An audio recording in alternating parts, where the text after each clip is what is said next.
नेवासा तालुक्यातील मुकिंदपूर शिवारातील रामनगर येथील श्रीराम साधना आश्रमात गुरुवर्य महंत श्री सुनील गिरीजी महाराज यांच्या कुशल मार्गदर्शनाखाली सुरू असलेल्या श्रीराम जन्मोत्सव सोहळ्याची सांगता काल्याच्या दहीहंडी फोडून भक्तिमय वातावरणात करण्यात आली।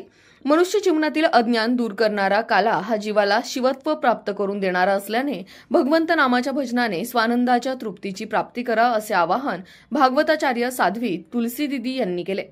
यावेळी झालेल्या काला कीर्तन प्रसंगी श्रीराम साधना आश्रमाचे महंत स्वामी सुनील गिरीजी महाराज यांनी आलेल्या सर्व संत मंडळींसह उपस्थित भाविकांचे स्वागत करून सर्वांच्या सहकार्याने व आर्थिक पाठबळामुळे हा सोहळा यशस्वी झाला असल्याचे सांगत त्यांनी सोहळ्यात तन मन धनाने योगदान देणाऱ्यांचा सन्मान केला।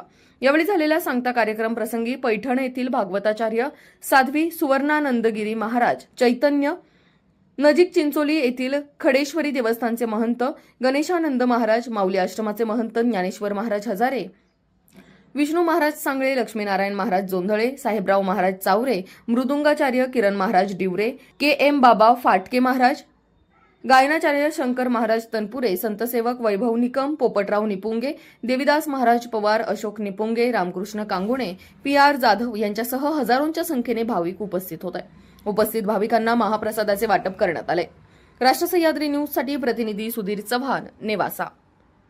पूज्य स्थानांच्या अंतःकरणामध्ये काय आहे ते ओळखणं याला सेवा असं म्हणतात।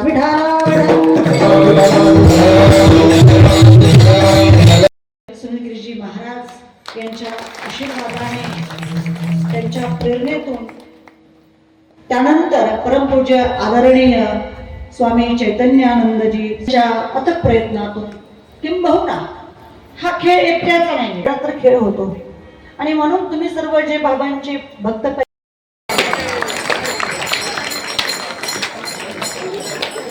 हार्डली एकदम भारी भारी भारी भारी भारी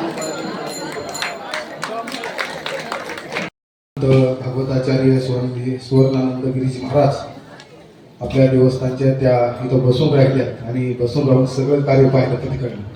अन्नदानाचं जरी ते इकडे येत नव्हते पण अन्नदानाची तिकडे सगळी व्यवस्था पाहत होत्या, कारण मी इकडे धावपळ राहायची।